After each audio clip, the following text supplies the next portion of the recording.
Welcome to the Fear Room channel. Enjoy your viewing. Painting in the house. Horror seekers often visit strange, remote places. For them, there are the catacombs of Palomares and the mausoleums of nightmare countries carved from marble. They climb the moonlit towers of ruined Rhineland castles and carefully descend the black, cobweb steps beneath the jumbled stones of forgotten Asian cities.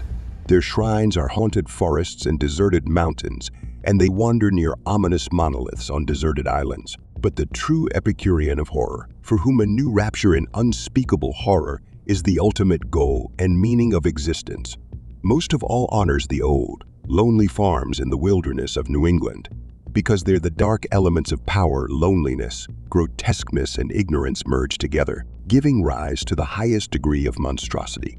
Scarier than all other sights are the unpainted wooden houses set back from the roads, usually huddled on a grassy slope or resting on an exposed giant layer of rock, so they cowered and huddled for 200 years or more, while creeping plants approached them and trees grew luxuriantly around them. Now they are almost completely hidden by the unbridled lush greenery under the shadow of shadowy guards, but their windows still stare ugly, blinking through the mortal stupor that averts madness, dulling the memory of the indescribable. In such houses lived generations of strange people, the likes of which the world had never seen. Captivated by a dark and fanatical faith, rejected by their relatives, their ancestors sought freedom in the wilderness. There, far from the obstacles posed by their fellow tribesmen, the scions of the conquering race did indeed prosper, but slavishly, disgustingly trembled before the ominous ghosts generated by their own consciousness. Existing apart from enlightened civilization, the power of these Puritans turned to a peculiar path. In their isolation, pathological suppression of their own feelings and struggle for survival against a merciless nature, they awakened within themselves evil, hidden tendencies native to the depths of their cold northern heritage. Need made them calculating and their views steadfast, and in them, mired in sin, there was nothing beautiful. They sinned as mortals were supposed to, and the severity of their principles forcibly inclined them, first of all, to conceal their sins.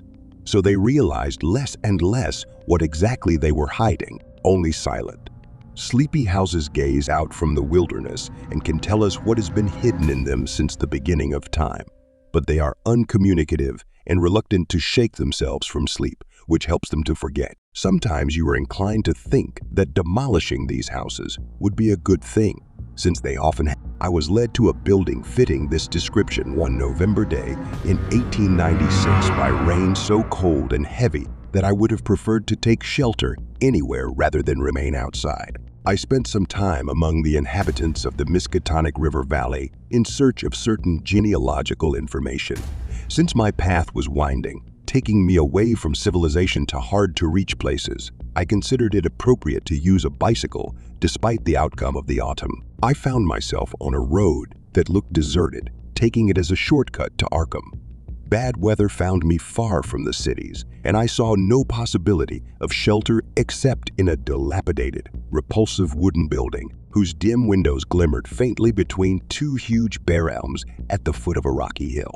The house stood back from the remains of the road, and yet gave me an unpleasant feeling from the moment I noticed it. Ordinary, safe houses do not look upon travelers with such sleenness and intrusiveness, and in the course of my genealogical research, I have encountered legends from centuries ago that have made me wary of such places. But the force of the elements overcame my doubts, and without hesitation, I steered the bicycle along the weed-covered hill towards the closed door, which seemed both mysterious and tempting. For some reason, I thought that the house was abandoned, although as I approached, I was no longer so sure of this. Although the paths were indeed overgrown with grass, they were too well preserved to serve as evidence of complete desolation. So instead of trying to open the door, I knocked on it, feeling uneasy, for which I could not find a clear explanation. As I waited on the rough, mossy stone that served as a threshold, I glanced at the adjacent windows and the transom above me, noticing that they were intact, despite the fact that they were old, rattling, and almost completely covered with dirt. This meant that the structure was still inhabited, despite its seclusion and general neglect. However, there was no answer to my knock, and after knocking again, I touched the door and the rusty bolt gave way, finding itself unlocked.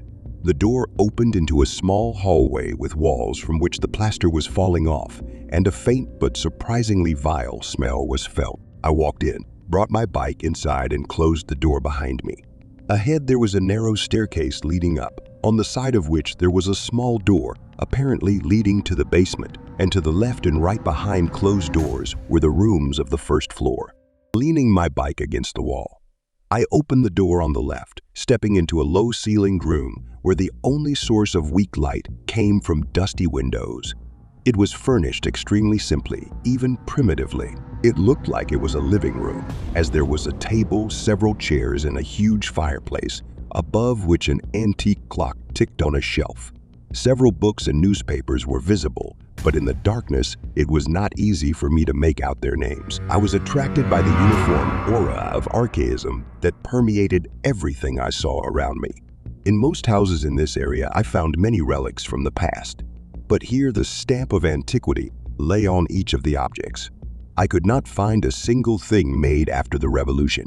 If the room's decoration had been less modest, it would have been a real collector's paradise.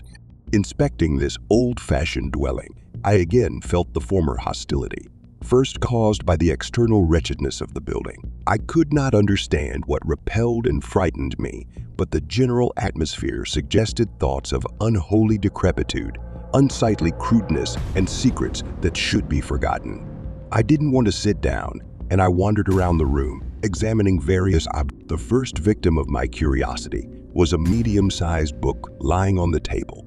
Its appearance was completely antediluvian, and I thought that its place was not here, but in a museum or library. The binding was leather, with metal inserts, and was excellently preserved. It was strange to see such an unusual thing in such a low-lying dwelling. Having opened it, I was even more surprised, since in front of me was Pigafetta's report on the Congo Delta, written in Latin from the notes of the sailor Lopez and printed in Frankfurt in 1598. I had often heard about this work, skillfully illustrated by the De Bry brothers, and for a moment I forgot about my worries as I eagerly leafed through the pages. The engravings were indeed entertaining. Based on the vagueness of the descriptions, the artist made full use of his imagination, depicting the blacks as light-skinned and endowing them with Caucasian features, and I would have continued to study the book, if not for one trivial circumstance that again awakened my anxiety and bothered my tired nerves.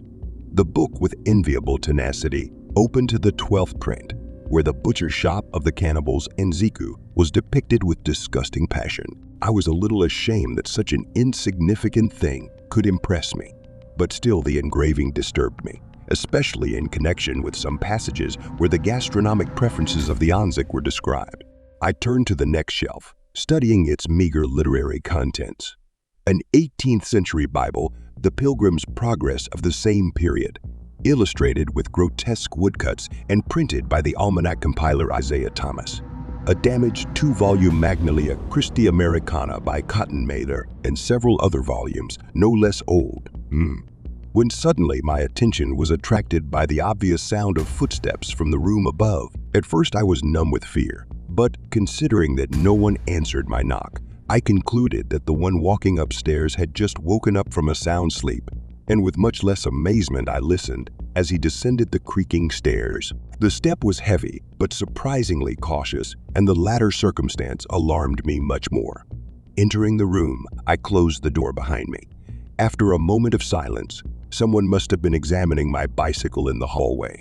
I heard him put his hand on the handle and saw the paneled door open. A figure appeared in the doorway, so extraordinary that I would have screamed if I had not been so well brought up. The owner of the house turned out to be a gray-bearded old man in rags, but his demeanor and build inspired respect and aroused no less surprise. He was at least 6 feet tall, and despite his years and obvious poverty, he was stocky and his face was almost hidden by a long beard that climbed high up his cheeks, surprisingly ruddy and with fewer wrinkles than one would expect, and a mop of hair, a little thinning with time, fell over his high forehead. Blue eyes, slightly inflamed, burned with inexplicable liveliness and fire. But the overall terrifying sloppiness of his appearance negated all the positive impressions despite his stature and face. This slovenliness made him repulsive. I could hardly make out the details of his clothing, since to me it seemed to be nothing more than a pile of rags over heavy high-top boots, and he was indescribably dirty. The man's appearance and the instinctive fear he inspired prepared me for the possibility of hostility, and I almost shuddered with surprise and a sense of startling contradiction when he pointed to a chair, addressing me in a thin, weak voice full of servile deference and ingratiating cordiality. His manner of speech was very curious, a peculiar variety of Yankee dialect which I thought had long since fallen into disuse, and I listened attentively to his words as he sat down opposite me to talk. "The rain has hit you, huh?" he greeted me. "I'm glad that you were near the house and were smart enough to stop by. I figured that I was sleeping, otherwise I would have heard that I had become old, but I slept more soundly and more than before. How far are you going?"